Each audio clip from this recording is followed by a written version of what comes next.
We are now through the first quarter of 2026, so I'm going to stop and give my top 5 albums of the year so far. Coming in at number 5 is the Fentanyl album Man Bites Dog, which is surprising because this album is not something that would usually be my cup of tea, but I think the execution of this is just so damn fun. There's just something about how bold, batshit insane, and free this album is that makes it so damn endearing to me. It's weird, it's loud as fuck, the mixes are so dense they feel like my head could pop at any moment, but it's so likable, it's so fun, it's so fresh, and it's hype as hell. At number 4, we have the James Blake album, Trying Times. This album kind of takes all of the oversaturated trends of UK pop music and applies them to some of the most beautifully produced songs of the year. As someone who had to deal with BBC Radio 1 slop until I was about 16, this album really spoke to me on a personal level as it takes a lot of these trends, all of these done-to-death ideas, and reinterprets them in a way that makes them actually sound fresh and new, and also the songs on here just fucking slap. Coming in at number 3 is the new Underscores album, You. This album is also something that feels like it wouldn't typically be my cup of tea, being like this electro-pop, dance-pop album,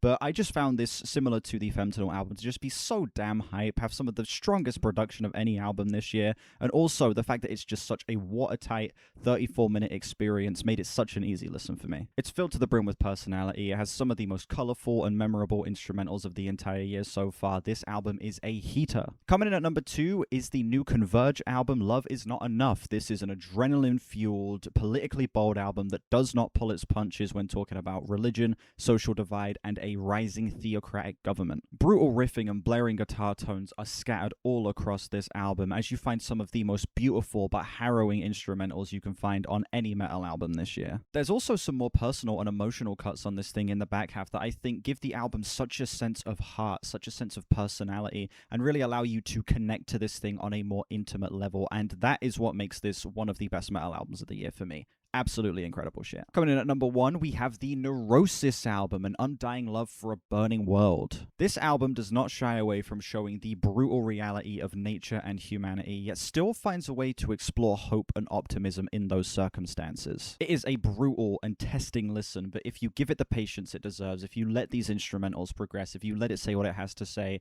it unfurls into probably the most beautiful album of the year so far for me. Multiple jaw-drop moments throughout this thing, and some beautiful clean moments as well. There are multiple points on this album, on almost every single song, where it kind of opens up into these spacey, cleaner instrumentals, giving an almost ambient flair at points, and it's absolutely beautiful. Genuinely, some of the best genre blending I've heard this year. And yeah, those are my top 5 albums of the year so far. Share your favorites in the comments below, and like and subscribe if you haven't. We are on our way to 4K.